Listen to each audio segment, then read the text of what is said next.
Hello, Ram Ram. हम आपको एक कहानी सुनाते हैं। चंक संकट चौथ व्रत की कहानी, जिसमें महिलाएं जो व्रत करती है उस व्रत की कहानी चौथ माता की।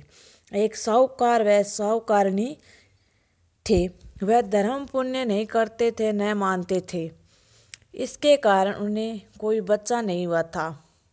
एक दिन साहूकारनी पड़ोसन के घर गई। उस दिन संकट चौथ था। वहाँ पड़ोसन संकट चौथ की पूजा करके कहानी सुन रही थी। साहूकारनी ने पूछा पड़ोसन से, तुम क्या कर रही हो बहन? तब पड़ोसन बोली कि आज चौथ का व्रत है, इसलिए कहानी सुना रही हूँ और मैं सुन रही हूँ। तब साहूकारनी बोली, चौथ के व्रत करने से क्या होता है? तब पड़ोसन बोली, बहन, इसे करने में अन्न धन सुहागन पुत्र सब मिलता है।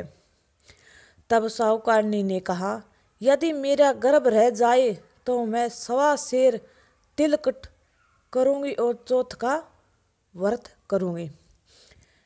श्री गणेश भगवान की कृपा से साहूकारनी के गर्भ में रह गया बच्चा। तो वह बोली कि मेरा लड़का हो जाए तो मैं 2.5 सेर तिलकुटा करूँगी। कुछ दिन बाद उसका लड़का हुआ तो वह बोली कि हे चौथ भगवान, मेरे बेटे का विवाह हो जाएगा तो 5.25 सेर का तिलकुटा करूँगी। कुछ वर्षों बाद उसके बेटे का विवाह तय हो गया और उसका बेटा विवाह करने चला गया, लेकिन साहूकारनी ने तिलकुटा नहीं किया।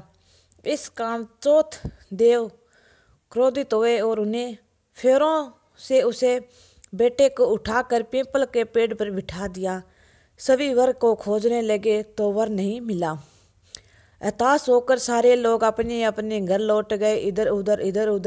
इधर इस लड़की से साहूकारनी के लड़के का विवाह होना वाला था। वह अपनी सहेलियों के साथ गणगौर पूजन के लिए जंगल में दूब देने गई। तभी रास्ते में पीपल के पेड़ से आवाज आई, ओ मेरी अर्धविवाही। ये सुनकर तब लड़की घर आई। उसके बाद वह धीरे धीरे सूख कर कांटा होने लगी। एक दिन लड़की की माँ ने कहा, मैं तुम्हें अच्छा खिलाती हूँ, अच्छा पिलाती हूँ, अच्छा देती हूँ, फिर तू सूखती जा रही है, ऐसा क्यों है? तब लड़की ने अपनी माँ से बोली कि जब भी दूब लेने जंगल में जाती हूँ तो पीपल के पेड़ पर एक आदमी बोलता है कि ओ मेरी अर्धविवाही। उसने मेहंदी लगा रखी और सेहरा भी बांध रखा है। तब उसकी माँ ने पीपल के पेड़ पर पास जाकर देखा तो उसको जमाई ही है। तब उसकी माँ ने जमाई से कहा, यहाँ क्यों बैठी हो? मेरी बेटी तो अर्धविवाही कर दी, अब क्या कर लगे? साहूकारनी का बेटा बोला, मेरी माँ ने चौथ का तिलकुटा बोला था लेकिन नहीं किया। इस चौथ माता ने नाराज होकर घेर कर बिठा दिया।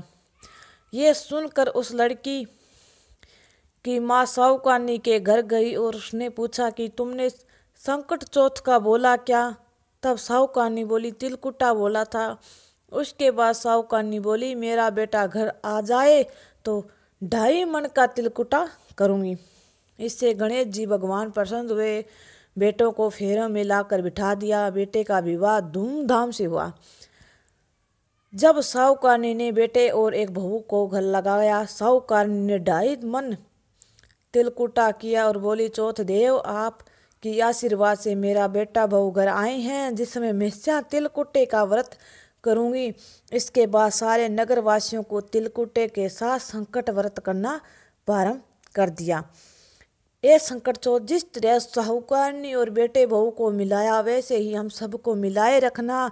इस कथा को कहने और सुनने वाले का भला करना।